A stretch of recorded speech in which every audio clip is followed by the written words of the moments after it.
Sitting across from me, someone I've been talking to in a while, Blake Stanley, who is taking another run, this time at the, well, you're going after Liz's current position right now, which is you're going for the U.S. House of Representatives. So last time you ran, when's the last time we talked? Was it 2 years ago when you ran? No. We talked about last June or so. I jumped in the race late and was running for the U.S. House then. Yeah, it has been a while then since you run. Now, of course, this means, a lot of driving around the state and talking to people. But before we get into what the platform is, for those who don't know who Blake Stanley is, from where? From Cheyenne. Was raised in Cheyenne. My dad was a railroader. All right. And stuff. Worked for UP down there. Mother was a teacher. Okay. And stuff. But I graduated from East High, joined the service, went in the Army before I got out of school, and when I was within a week or two after I graduated, I was gone. Came back from there, back to Cheyenne for a while. That was, we were getting into Reagan then, out of Carter. The economy wasn't bad. A friend of mine was roofing in Kansas, said, hey, I'll get you a job roofing, and so I got in that field, was there for quite a few years, traveled a little bit there, came back to Cheyenne, roofed there, and then ended up saying, I'm getting a little old for this, so I went and got a CDL and then got in the oil field. Okay.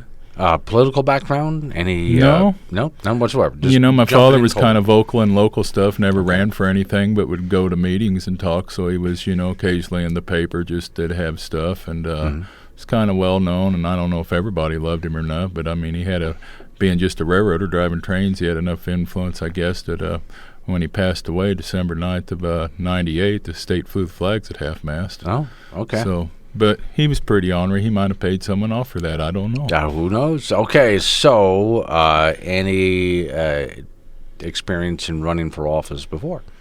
No, not until last time. Okay. All right. So, why specifically the House of Representatives, and why go after the seat that Liz Cheney is currently holding?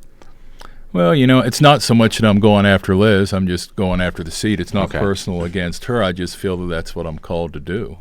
I mean, people said, why not this? Why not that if you want to run? I said, I don't know. That's just what's on my heart. I mean, that's just what's there, and it's been there actually since about 2015's actually.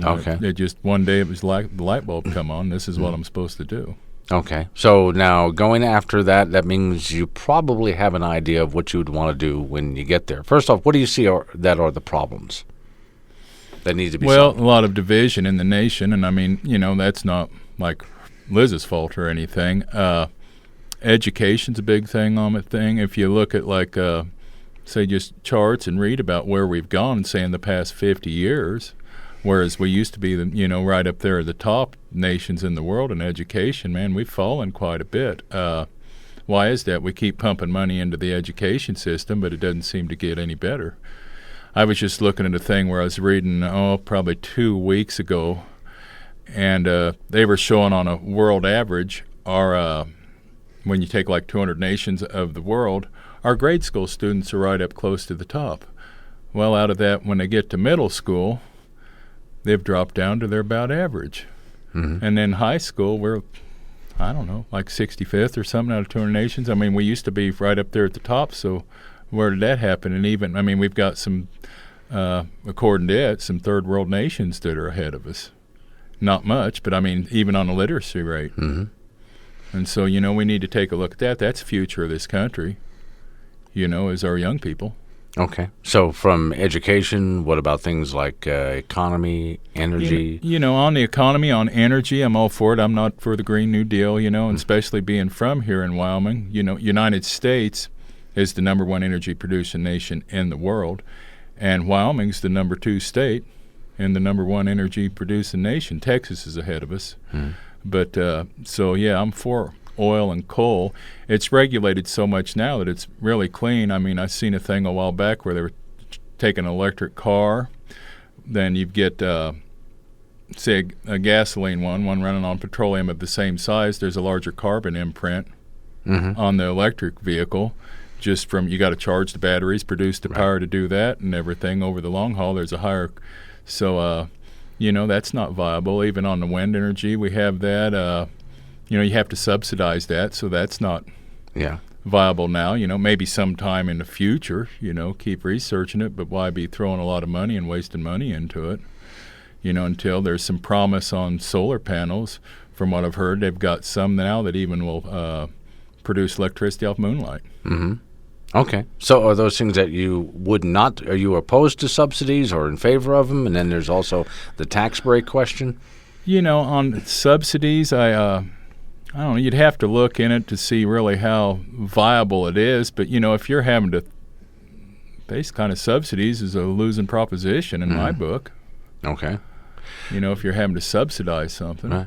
So when you step into the political climate that's there now, this is pretty charged. There's some really eccentric personalities there, and not easy to get things done in Washington, D.C. So how do you step in with the googly eyes Cortez type and the Nancy Pelosi types and negotiate with them?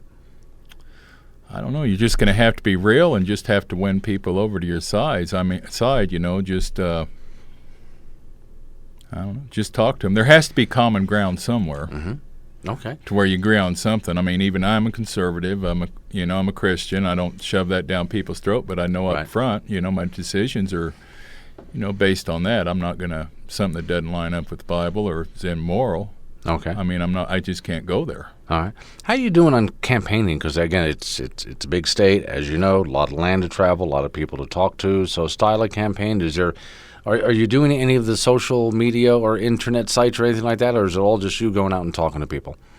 Well, last time I ran was pretty much just me talking with people. Social media is the big thing, and that was a big learning experience right there. Did have a couple videos out there. Well, one was with you when I did the interview with you. Yeah. It was out there on YouTube. So, we're going to look more towards that. I've already talked to some people about it.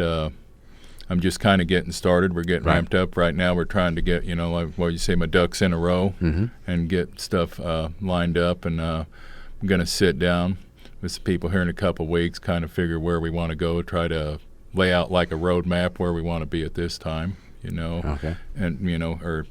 each particular time where we want to be. All right. To run a successful campaign. Blake is running for the U.S. House of Representatives, which means he'll have to go up against Liz Cheney in 2020 and debate her. Warning, sharp woman, really sharp woman. You're going to have to be on your game for that one. So if you're going to run a campaign, by the way, for those people who want to ask Blake any kind of question, 888-97-WOODS, that's 888-97-WOODS, and that'll get you right to him. You always got to think of what your platform is. If you're going to go ahead and run for any office, you tell the people, I want to accomplish the following. What do you want to accomplish? Well, I'd like to see, like I said, on education. I mean, our children are our future. I'd like to put God back in schools, Bible and stuff's out. And a lot of it, I just want to connect with the people. What do they want? I'm there for them. Mm-hmm. It's not necessarily what I want. They're the ones voting you into office. I mean, I'm not going to do anything that I consider immoral or wrong. Right. But don't get me wrong. I'm far from perfect. If you hang out with me long enough, you will eventually see the spirit of redneck rise to the top. It just happens. The spirit of redneck. Yeah, I'm quick to repent when it does. Okay. But it happens. I remember that one. Yeah, that's. I'll have to write that down as an internet meme with some pictures. The spirit of redneck. Maybe we can title your article that. Which, by the way, for those people who missed this entire interview, it will be up on our website. You'll find it at Wake Up Wyoming, along with the audio and a little bit more written about him. Again, now, have you gotten the website up yet? We were talking social media. No, I had one up, and it'll be up within the next week within or the two. Week or so. Okay. I mean, I've got one. We're just going to do some slight modifications and put it back so up. in other words, you're in the planning, which is a good place to be right now. You're in the planning stages of this. Yes, sir. Okay. Now you're going to take time off from work and drive around? Won't have a lot of choice in that matter. Yes, I will. I guess so. Okay. Most people who run for office in the state of Wyoming, grab your headphones. We got a call coming in for you. Tell me that it takes a new set of tires to run for office in the state of Wyoming. Judy's in Casper. Hi, Judy. What you got for us? Hey, I was kind of curious your stance on the environmental issues. Like President Trump today rolled back the regulations on methane expulsion, and I think that's really going to help as far as opening up some more energy in Wyoming. I wanted to know how he felt about that. Okay. What do you think? Energy regulations? Well, Wyoming is the number 2 energy state, as I said, and the number 1 energy nation, so I'm all for the energy. as far as we got to be good stewards of our land. But we're so well regulated now, and can be, we'll do more looking into it if it's making any environmental impact. But to just totally, a lot of people just want to throw it away like the Green New Deal, isn't going to happen. Why do you want to put us back into, the Stone Age? Mm-hmm. What would you do? We have a lot of energy here in the state of Wyoming. We would like to get to ports and send to China, but that's being blocked by states like the state of Washington and Oregon. They don't want us through there. How would you handle something like that to allow our energy to travel worldwide? Yeah, that's a good question. We have to look into that because they're talking about sending it down the rivers, there and stuff. Have to look in. I don't know if rail would be viable. If it is, if it's large enough, that could be a possibility. And then once you get it to the ports, then you can do it. But that's a good question there. Okay. I know it has something to do with, I believe, the Columbia River. From what I've heard. Part of it, Blake Stanley is my guest. He's running for the U.S. House of Representatives in 2020 against Liz Cheney. Any questions like Judy from Casper had? 888-97-WOODS. That's 888-97-WOODS. It also takes, here comes the hard part, running for office takes money. And that means fundraising. Have you gotten out there and started knocking on those doors? That's where we're getting ready to start heading. Okay. We're just kind of, like I said, getting everything in a row now and sitting down. Last time, we pulled in a little bit of money, but it's mostly self-funding. It was just getting out and meeting people. Okay. And when you go out and meet people, where are you going? In specific venues, or is it literally door-to-door? Oh, both, but a lot of it was door-to-door. You pull into Torrington, pull into Cody or wherever, and just go right down Main Street, in and out of businesses, just introducing yourself, talking to people, shaking hands, asking them what their concerns are. Okay. Getting on the radio, getting in the local newspapers. Exactly. That's all about that. Married, kids? Nope, single, no children. Kind of one of my regrets in life. Okay. Currently employed doing? Currently, I'm working for a company doing inspections for Nationwide Insurance, and I'll probably be heading back to the oil field once the hail season's gone. So I've been traveling some this summer. Okay. And working in the oil business, has that been mostly in the region here, or have you had to travel the country? Yeah, mostly I've been down around Cheyenne, northern Colorado. We're based out of Cheyenne, who I work for down there. Okay. You still making your home out of Cheyenne? Yes, I am. Yeah. Okay. So you've been there a good long lifetime then? Yeah, not my whole life. I mean, I left, went into service, and then left. I lived for a couple years, I told you earlier, down in Florida. That was back in 89 and 90. And I've lived in Kansas, but other than that, pretty much here in Wyoming. It's always considered Wyoming home. Have you had a chance to meet your opponent, Liz Cheney? Said hi. Yeah. Hello, how are you? Basically, that's been about it. Never sat down and talked. Talked to quite a few people, the gubernatorial candidates and stuff. Back during the last election, from Foster Freeze to just about everybody that was running. It would have been interesting to watch you talking to Liz Cheney because she's a tiny thing and you're a big guy, 6'4". Yeah. So watching that conversation would have been kind of entertaining because again, she is a tiny little woman there. But again, both of you are really nice to talk to. Okay, so. Put a platform together. Is it a staff? Do you have a group of people around you helping you out? Who are your supporters right now? Just friends. Okay. Just friends that are interested in what I'm doing. We really haven't totally put that together, but I do have people that came out and helped me before that campaigned a little bit, just volunteered, have friends up at Sheridan and, a ranch type. They go to the farmers markets and stuff, and so they had, palm cards and just, Okay. What do you hope to accomplish for, let's say, the state of Wyoming, because you're going to end up representing Wyoming in D.C. at the federal level? And I played from, if you remember the campaign of Mr. Walcott many, many years ago back in the 70s, he said he wanted to tell Washington, D.C. about Wyoming and how we do things around here. So what do you hope to do for the people of Wyoming? And another part of that is some candidates that I've talked to and politicians think that their job is to bring money from Washington, D.C. back home.